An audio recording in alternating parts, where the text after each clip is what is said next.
আসসালামু আলাইকুম। আজ ২৭ জানুয়ারি ২০২৫ সোমবার। শুরু করছি চেঞ্জ টিভি প্রতিদিনের গল্প অনুষ্ঠান। দর্শক, আপনাদের সঙ্গে রয়েছি আমি আবিদ আজম।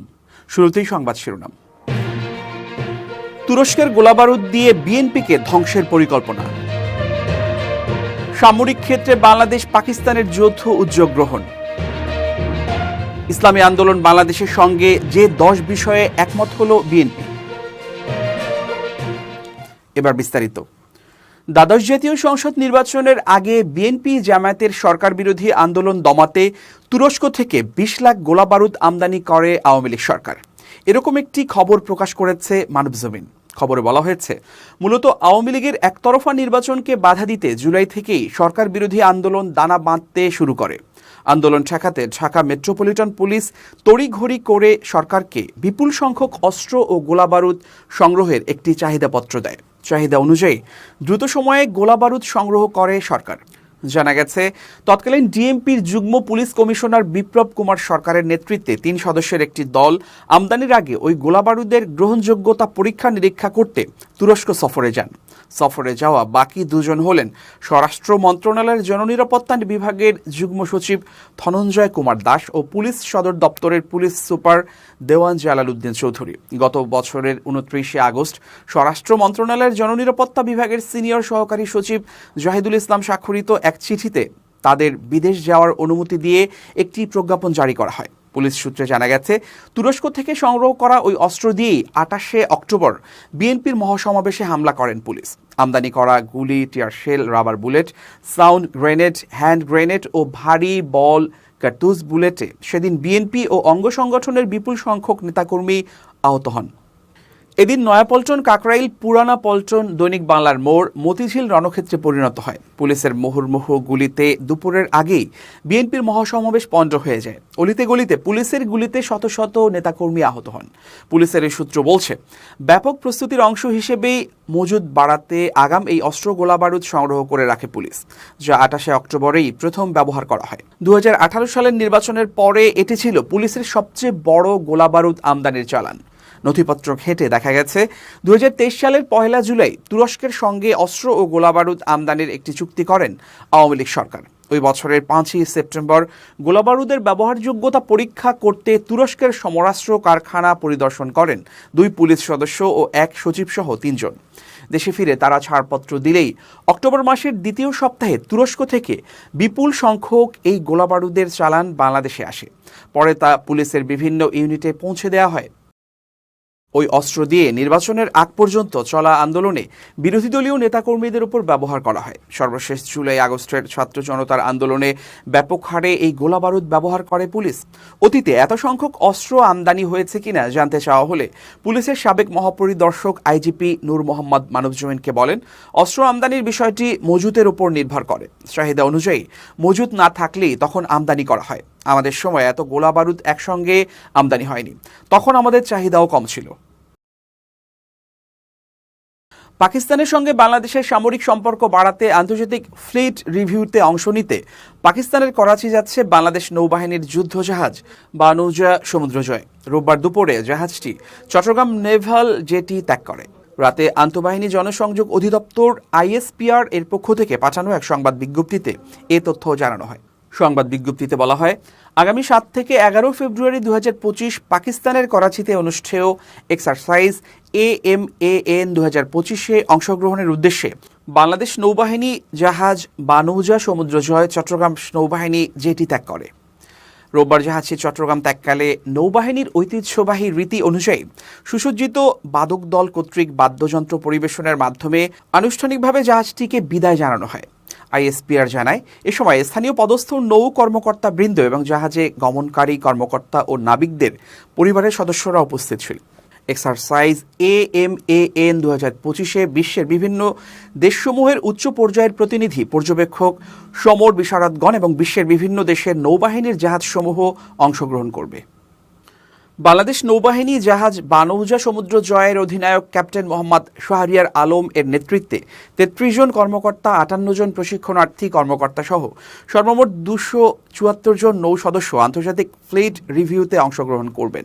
বাংলাদেশ নৌবাহিনী বন্ধু প্রতিম দেশগুলোর সাথে নিয়মিতভাবে বিভিন্ন আন্তর্জাতিক মহড়া, প্রশিক্ষণ এবং যৌথ অভিযান পরিচালনার মাধ্যমে আঞ্চলিক সংহতির প্রতীক হিসেবে প্রতিষ্ঠিত হয়েছে। বিভিন্ন মাল্টিন্যাশনাল এক্সারসাইজে অংশগ্রহণের মাধ্যমে বাংলাদেশ নৌবাহিনী সমুদ্রের নিরাপত্তা নিশ্চিতকরণ, মানবিক সহায়তা ও দুর্যোগ মোকাবিলায় বৈশ্বিক সহযোগিতার মাইলফলক হয়ে দাঁড়িয়েছে। এরই ধারাবাহিকতায় নৌবাহিনী জাহাজ, বানৌজার সমুদ্রজয় বিভিন্ন দেশের সাথে বন্ধুত্বপূর্ণ সম্পর্ক আরও জোরদার করার লক্ষ্যে পাকিস্তান গমনকালে শ্রীলঙ্কার কলম্বো ও মালদ্বীপের মালে বন্দরে শুভেচ্ছা সফরে গমন করবে। বিগত 2007, 2009 ও 2013 সালেও বাংলাদেশ নৌবাহিনী এক্সারসাইজ AMAN এ অংশগ্রহণ করে পেশাদারিত্ব ও দক্ষতার পরিচয় দিয়েছে, যা বহির্বিশ্বের কাছে বাংলাদেশ নৌবাহিনীর তথা বাংলাদেশের ভাবমূর্তি উজ্জ্বল করেছে। এ সফরের মাধ্যমে বাংলাদেশ সহ অংশগ্রহণকারী বিভিন্ন দেশের মধ্যকার বন্ধুত্বপূর্ণ এবং আঞ্চলিক নৌ নিরাপত্তা বিষয়ক কূটনৈতিক সম্পর্ক জোরদার হওয়া সহ নৌ সদস্যদের পেশাগত মান উন্নয়ন সম্ভব হবে। জামায়াতে ইসলামের আমির ডাক্তার শফিকুর রহমান পীর সাহেব চরমনায়ের সঙ্গে সাক্ষাৎ করার পর নড়ে চড়ে বসে বিএনপি। এবার বিএনপির মহাসচিব দেখা করলেন চরমনায়ের পীরের সঙ্গে। ইসলামী শরিয়াহ বিরোধী কোনো সিদ্ধান্ত না নেয়া এবং ইসলাম বিরোধী কেউ কোনো কথা বলবে না সহ 10 বিষয়ে ঐকমত্যে পৌঁছেছে বাংলাদেশ জাতীয়তাবাদী দল বিএনপি ও ইসলামী আন্দোলন বাংলাদেশ দল দুটি। সোমবার দুপুরে পল্টনস্থ ইসলামী আন্দোলন বাংলাদেশের কেন্দ্রীয় কার্যালয়ে প্রায় 1.5 ঘন্টার বৈঠক শেষে বিএনপি মহাসচিব মির্জা ফখরুল ইসলাম আলমগীর ঐকমত্যের বিষয়গুলো জানান। যেসব বিষয়ে দুটি দল একমত হয়েছে সেগুলো হলো: 1. আধিপত্যবাদ, সম্প্রসারণবাদ ও সাম্রাজ্যবাদ মুক্ত স্বাধীন সার্বভৌম টেকসই রাষ্ট্র গঠনে জাতীয় ঐক্য গড়ে তোলা। দুর্নীতিবাদ, সন্ত্রাসী, খুনি ও টাকা পাচারকারীদের দ্রুত বিচারের আওতায় এনে দৃষ্টান্তমূলক শাস্তির ব্যবস্থা করা। ভোটাধিকার সহ সকল মানবাধিকার রক্ষায় জাতীয় ঐকমত্য গড়ে তোলা। 4. ন্যূনতম প্রয়োজনীয় সংস্কার শেষ করে দ্রুত সময়ের মধ্যে সুষ্ঠু গ্রহণযোগ্য নির্বাচনের ব্যবস্থা করা। 5. দ্রব্যমূল্যের ঊর্ধ্বগতি রোধ এবং সকল অধিকার বঞ্চিত মানুষের অধিকার প্রতিষ্ঠিত করা এবং আইন শৃঙ্খলা স্বাভাবিক করে নিয়ে আসা। 6. আওয়ামী ফ্যাসিবাদ বিরোধী সকল শক্তি দেশ পুনর্গঠনে ঐক্যবদ্ধভাবে কাজ করব। 7. ফ্যাসিবাদ বিরোধী শক্তিগুলো একে অপরের বিরুদ্ধে আঘাত করে কথা বলবো না। আগামীতে যাতে আওয়ামী লীগের মতো আর কোনো ফ্যাসিবাদী শক্তি ক্ষমতায় আসতে না পারে সে ব্যাপারে আমরা রাজনৈতিকভাবে ঐক্যবদ্ধ থাকব। 9. ইসলামী শরিয়াহ বিরোধী কোনো সিদ্ধান্ত নিব না এবং ইসলাম বিরোধী কোনো কথা কেউ বলবো না। 10. প্রশাসনে এখনো বিদ্যমান আওয়ামী ফ্যাসিবাদের দোসরদের দ্রুত অপসারণ করা। ইসলামী আন্দোলন বাংলাদেশের আমির ও চরমনাই পীর সৈয়দ মোহাম্মদ রেজাউল করিম বলেন, এ বিষয়গুলো নিয়ে আমরা ঐকমত্যে পৌঁছেছি। সুন্দর দেশ গঠন সহ সবার সহযোগিতা কামনা করেন তিনি। অন্তর্বর্তী সরকারের প্রধান উপদেষ্টা ডক্টর মোহাম্মদ ইউনূসের উদ্দেশ্যে বিএনপির স্থায়ী কমিটির সদস্য মেজর অবসরপ্রাপ্ত হাফিজউদ্দিন আহমেদ বীরবিক্রম বলেছেন, প্রফেসর ইউনূস, আপনি অত্যন্ত সম্মানের ব্যক্তি, আমরা আপনাকে সম্মান জানাই। আপনার কোনো সফলতা দেখতে পাচ্ছি না, তবুও আমরা আপনাকে সম্মান জানাবো, কিন্তু নাবালকের কথায় আপনি চলবেন না। মেজর হাফিজ বলেন, নির্বাচনের কথা বললে উপদেষ্টাদের মুখ কালো হয়ে যায়, মনে হয় আমরা কোনো অন্যায় দাবি করছি। আমরা কোনো অন্যায় দাবি করছি না, বিএনপিকে ক্ষমতায় বসান সেটাও বলছি না। বলবো, আপনারা কিংস পার্টি গঠন করবেন না। যারা রাজনীতি করতে চায় তারা সরকার থেকে বেরিয়ে রাজনৈতিক দল গড়ে তুলুক। তিনি বলেন, একটি পার্লামেন্ট সংস্কার করবে, সেই পার্লামেন্টকে আসার ব্যবস্থা করে দিন। শুধু শুধু সময় ক্ষেপণ করবেন না। 6 মাসেই বোঝা গেছে আপনাদের দৌড় কতটুকু। তবুও আপনাদেরকে সম্মান করি। আমরা সকল রাজনৈতিক ব্যক্তিত্বদের ঐক্য গড়তে চাই। ছাত্র জনতার সঙ্গে রাজনৈতিক দলগুলোর ঐক্য অত্যন্ত প্রয়োজন। আশা করি এই ঐক্যের পথে আপনারা কেউ দেয়াল তৈরি করবেন না। মেজর হাফিজ আরও বলেন, আমরা সুষ্ঠু নির্বাচন চাই, অতি দ্রুত নির্বাচন চাই। নির্বাচনী ব্যবস্থার জন্য যতটুকু সংস্কার প্রয়োজন তার জন্য 3 মাস সময় যথেষ্ট। সুতরাং নির্বাচনের মধ্য দিয়ে জনগণের সরকার আসার সুযোগ দিন। 71 সালে যুদ্ধ করেছি, নির্বাচিত সরকার ছিল না বলে আমাদের যুদ্ধ করতে হয়েছিল। আবার কেন নির্বাচিত সরকারের জন্য আমাদের তর্ক বিতর্ক করতে হবে? এদিকে জাতীয় নাগরিক কমিটির এক শীর্ষ নেতা বলেছেন, মেজর হাফিজ বিএনপির সঙ্গে বিশ্বাসঘাতকতা করে দুবার কিংস পার্টি গঠন করেছিলেন। একবার 2007 সালে 1-11-এ, অন্যবার 2024 সালে। নাম প্রকাশে অনিচ্ছুক ওই নেতা বলেন, গোয়েন্দা সংস্থার প্ররোচনায় মেজর হাফিজ কিংস পার্টি বিএনএম গঠনে গুরুত্বপূর্ণ ভূমিকা পালন করেন। বহুল আলোচিত বাংলাদেশ জাতীয়তাবাদী আন্দোলন বিএনএম এর জন্য নির্বাচন কমিশন থেকে নিবন্ধন ফরমও সংগ্রহ করেন তিনি, এমনকি দলের নামটি তারই দেয়া বলে দাবি করেছেন তিনি। বিএনএম এর সদস্য ফরম পূরণ করে ক্রিকেটার সাকিব আল হাসান সেই সংগঠনে যোগ দিতে মেজর হাফিজের বাসাতেও গিয়েছিলেন। তবে পরবর্তী সময়ে নতুন দলে না গিয়ে প্রধানমন্ত্রীর সঙ্গে দেখা করে ক্ষমতাসীন আওয়ামী লীগে যোগদান করেন সাকিব আল হাসান। বিএনপির সিনিয়র যুগ্ম মহাসচিব অ্যাডভোকেট রুহুল কবির রিজভী বলেছেন, সংস্কার একটি চলমান প্রক্রিয়া, শুধু সংস্কার নিয়ে থাকলে হবে না, পাশাপাশি অন্য কাজও করতে হবে। মানিকগঞ্জে জিয়া স্মৃতি পাঠাগারের এক যুগ পূর্তির আলোচনা সভায় প্রধান অতিথির বক্তব্যে তিনি কথা বলেন। রিজভী বলেন, আপনারা জুলাই ঘোষণার কথা বলবেন, অনেক সংস্কারের কথা বলবেন, কিন্তু মানুষের পেটে ক্ষুধা থাকলে এই ঘোষণা দিয়ে কিছুই হবে না। কাজেই বাজার নিয়ন্ত্রণ করতে হবে, সিন্ডিকেটকারীদের ধরতে হবে, সাধারণ মানুষকে মোটা চাল ও মোটা কাপড়ের নিশ্চয়তা দিতে হবে। এটা জিয়াউর রহমান নিশ্চিত করেছিলেন। তিনি বলেন, আইন শৃঙ্খলা বাহিনীর সংস্কার করতে হবে, তারা কথায় কথায় যেন গুলি না করে। জনতার মিছিল, মানুষের মিছিল যে কোনো কারণে হতে পারে। আইন শৃঙ্খলা বাহিনী সেখানে টিয়ার শেল মারতে পারে, লাঠি চার্জ করতে পারে, কিন্তু মিছিলের আওয়াজ শোনার সঙ্গে সঙ্গে গুলি করবে? তাই পুলিশ বাহিনীকে নতুন করে ঢেলে সাজাতে হবে, তাহলেই হবে সবচেয়ে বড় সংস্কার। ঢাকা বিশ্ববিদ্যালয়ের উপাচার্য অধ্যাপক ডক্টর মামুন আহমেদের পদত্যাগ দাবি করেছেন বৈষম্য বিরোধী ছাত্র আন্দোলনের সমন্বয়ক তরিকুল ইসলাম। রাত 2:45টার দিকে ফেসবুকে নিজের ভেরিফাইড আইডিতে একটি পোস্টে তিনি দাবি করেন। পোস্টে তরিকুল ইসলাম লেখেন, ছাবি প্রভিসির 7 কলেজের শিক্ষার্থীদের সাথে তার দুর্ব্যবহারের ভিডিওটা দেখলাম, দেখে ওনাকে শিক্ষকই নয় ক্যাডার মনে হলো। 7 কলেজের শিক্ষার্থীদের সাথে তার অসদাচরণের কারণে আজ এত বড় সংঘাত হলো। উপাচার্যকে দায় দিয়ে তিনি বলেন, তার দুর্ব্যবহারের কারণে তৈরি হওয়া 7 কলেজ ছাবি সংঘাতের দায় ঢাকা বিশ্ববিদ্যালয়ের নয়, 7 কলেজেরও নয়, বরং তার নিজের। অবিলম্বে এই ক্যাডার প্রভিসি মামুন আহমেদের পদত্যাগ চাই। এদিকে এ ঘটনায় শিক্ষার্থীদের ধৈর্য ধরার আহ্বান জানিয়েছেন ঢাকা বিশ্ববিদ্যালয়ের উপাচার্য অধ্যাপক ডক্টর মামুন আহমেদ। দুঃখ প্রকাশ করেছেন। এক ভিডিও বার্তায় তিনি বলেন, 7 কলেজের শিক্ষার্থীদের সঙ্গে আমার আলোচনাকে কেন্দ্র করে রাতে যে অনাকাঙ্ক্ষিত ঘটনার সূত্রপাত ঘটেছে তা দুঃখজনক। এ সময় তিনি সুষ্ঠু পরিবেশে পারস্পরিক আলোচনার মাধ্যমে এই ভুল বোঝাবুঝির অবসান ঘটবে বলে জানিয়েছেন।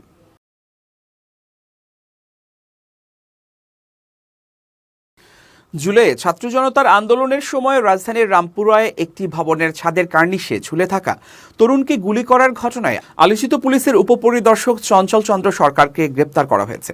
রোববার রাতে আন্তর্জাতিক অপরাধ ট্রাইব্যুনালের সহকারী অ্যাটর্নি জেনারেল তানভীর হাসান জোহার নেতৃত্বে একটি টিম ও পুলিশ খাগড়াছড়ি জেলার দীঘিনালা থেকে তাকে গ্রেপ্তার করে। গ্রেফতারের বিষয়টি নিশ্চিত করেছেন দীঘিনালা থানার ওসি মোহাম্মদ জাকারিয়া। তিনি জানান, রোববার রাতে এসআই চঞ্চল চন্দ্রকে খাগড়াছড়ির দীঘিনালা থানা থেকে গ্রেপ্তার করে আন্তর্জাতিক অপরাধ ট্রাইব্যুনালের একটি দল। এ সময় দলটির সঙ্গে ছিল ঢাকা থেকে আসা পুলিশের একটি বিশেষ ইউনিট। ওসি আরও জানান, আন্তর্জাতিক অপরাধ ট্রাইব্যুনালের সহকারী অ্যাটর্নি জেনারেল তানভীর হাসান জোহার নেতৃত্বে রাতে চঞ্চল সরকারকে গ্রেপ্তার করা হয়। গ্রেফতারের পর পুলিশি পাহারায় চঞ্চলকে ঢাকায় নিয়ে আসা হয়। জুলাই আন্দোলন চলাকালে 19 জুলাই রাজধানীর রামপুরায় প্রাণ বাঁচাতে নির্মাণাধীন ভবনের 4 তলার কার্নিশে ঝুলে থাকা এক তরুণকে ঠান্ডা মাথায় খুব কাছ থেকে কয়েক রাউন্ড গুলি করে পুলিশ। আন্দোলন চলাকালে সামাজিক যোগাযোগ মাধ্যমে একটি ভিডিও ছড়িয়ে পড়ে। দূর থেকে ধারণ করা ওই ভিডিওতে দেখা যায় নির্মাণাধীন ভবনের রড ধরে ঝুলে আছেন এক তরুণ। ওই অবস্থায় তাকে পরপর অন্তত 6 রাউন্ড গুলি করে পুলিশ। এরপর পুলিশ চলে গেলেও সেই তরুণ সেখানেই ঝুলেছিলেন। ভুক্তভোগী তরুণের নাম আমির হোসেন। তার গ্রামের বাড়ি ব্রাহ্মণবাড়িয়ায়। ঢাকায় ফুফুর বাসায় থাকতেন এবং কাজ করতেন রামপুরার একটি রেস্তোরাঁয়। সেদিন ঘটনায় অবশ্য তিনি প্রাণে বেঁচে গিয়েছিলেন। এবার খুব জরুরি 1 মিনিট জানাচ্ছেন ইউনেস্কো ক্লাব পুরস্কার বিজয়ী সাংবাদিক আমিরুল মোমিনিন মানিক। খুব জরুরি 1 মিনিটে প্রত্যেককে আমন্ত্রণ। আমরা অনেক সময়ই বলে থাকি যে তাকে বিশ্বাস করে ভুল করেছি, কিন্তু এই কথাটা আমরা কেন বলবো? কাউকে একচ্ছত্রভাবে বা নিরঙ্কুশভাবে বিশ্বাস করার যেমন প্রয়োজন নেই, ঠিক তেমনি অবিশ্বাসেরও প্রয়োজন নেই। তাহলে বিশ্বাস এবং অবিশ্বাসের মাঝখানে কি দোলাচলতায় থাকবো আমরা? না, আপনি যদি প্রফেশনাল বা পেশাদার থাকেন তাহলে সেটাই হবে যৌক্তিক বিষয়। কাউকে অন্ধভাবে বিশ্বাস না করে পেশাদার থাকার অর্থ হচ্ছে যে আপনি আইন শৃঙ্খলা নিয়ম কানুন মেনে একজনের সঙ্গে সম্পর্ক গড়ে তুললেন, সেটা হোক অর্থনৈতিক সম্পর্ক অথবা ব্যক্তিগত সম্পর্ক। তখন আর আপনাকে আফসোস করতে হবে না। সেই জন্য আসুন, বিশ্বাসের ক্ষেত্রে অবশ্যই আমরা পেশাদারিত্ব বজায় রাখি। সবাই ভালো থাকবেন, শুভেচ্ছা নিরন্তর। এবার দেশের বাইরের প্রসঙ্গ। প্রেসিডেন্ট নির্বাচনে জয় পাওয়ার পর যুক্তরাষ্ট্রের প্রেসিডেন্ট ডোনাল্ড ট্রাম্প বেশ কিছু বিস্ফোরক মন্তব্য করেছেন। এর মধ্যে স্থানীয় সময় শনিবার সাংবাদিকদের তিনি জানান, জর্ডানের বাদশাহ দ্বিতীয় আবদুল্লাহর সঙ্গে তিনি কথা বলেছেন এবং তাকে আহ্বান জানিয়েছেন তিনি যেন ফিলিস্তিনের গাজাবাসীকে তার দেশে আশ্রয় দেন। এতে করে গাজাকে পরিষ্কার ও পুনর্নির্মাণ করা যাবে। এছাড়া মিশরের প্রেসিডেন্ট আবদেল ফাত্তাহ এল সিসিকেও একই প্রস্তাব দেবেন বলে জানান ট্রাম্প। তিনি বলেন, আমি জর্ডানের বাদশার সঙ্গে কথা বলেছি, তাকে বলেছি আমি খুশি হব যদি আপনি আরও ফিলিস্তিনিকে আশ্রয় দেন। আমি পুরো গাজার চিত্রটি দেখেছি। এই মুহূর্তে এটির অবস্থা যাতা, সত্যি যাতা অবস্থা।